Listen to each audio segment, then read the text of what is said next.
Australia as a beef producing nation relative to its competitors around the world is quite unique. So Australia's cattle herd isn't necessarily one of the largest, but we are one of the top 10 producers. And in 2024, we were the second largest beef exporter in the world behind Brazil.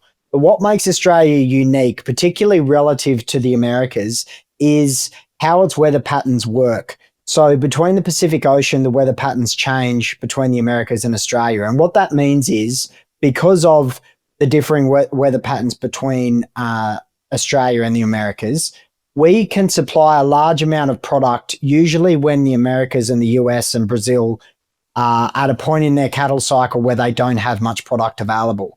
This is particularly important when we consider Australia's ability to capitalize on low American supply into really high valued and competitive markets like China, South Korea, and Japan.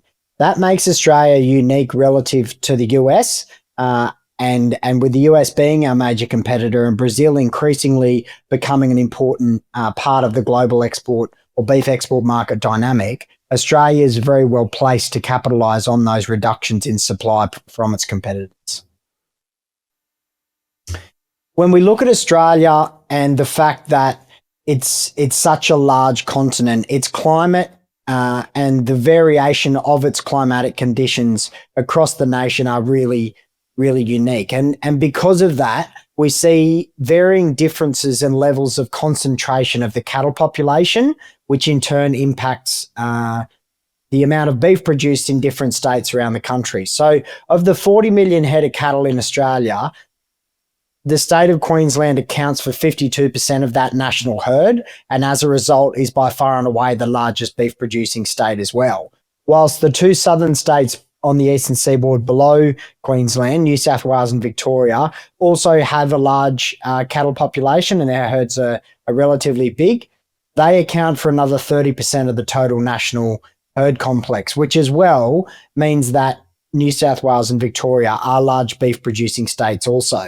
The remaining states, Tasmania, South Australia, Western Australia, and the Northern Territory, make up the remainder of that product. But the concentration of both cattle production and cattle numbers themselves are really focused on those three eastern seaboard states of Queensland as the largest, New South Wales and Victoria.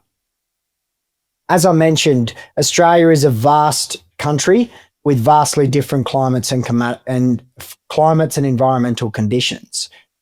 Because of that, we see really differing weather patterns. And much like the Southern Island in New Zealand or the Americas, Brazil and southern or other countries in South America that experience some really harsh weather conditions from the Indian Ocean and the South Pacific, Southern Australia also deals with that as well. So what happens is during the winter months in Australia, May through to August, the country will experience some really harsh cold fronts that spin off from the Indian Ocean. What that brings is really harsh winds, freezing cold temperatures, and large rain bands throughout those winter months. And what it also delivers because of that cold weather is large amounts of snow in the alpine regions of the eastern seaboard, and that can also extend across into southwest and Western Australia as well. But that's only the southern half of the country. When we think about Northern Australia, it's very much like an equatorial Asian nation. During its wet season or the summer months of Australia, typically between October and March of each year, or the crossover years, you'll see and experience really intense humidity and really heavy monsoonal rainfall, much like you would in those Asian nations close to the equator.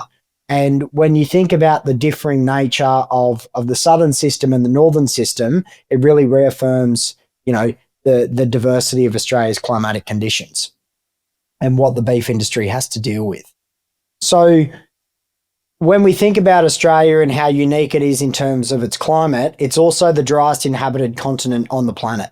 What that means for Australia is as its beef industry and its supply chain has evolved, typically we've been known as a grass-fed production system.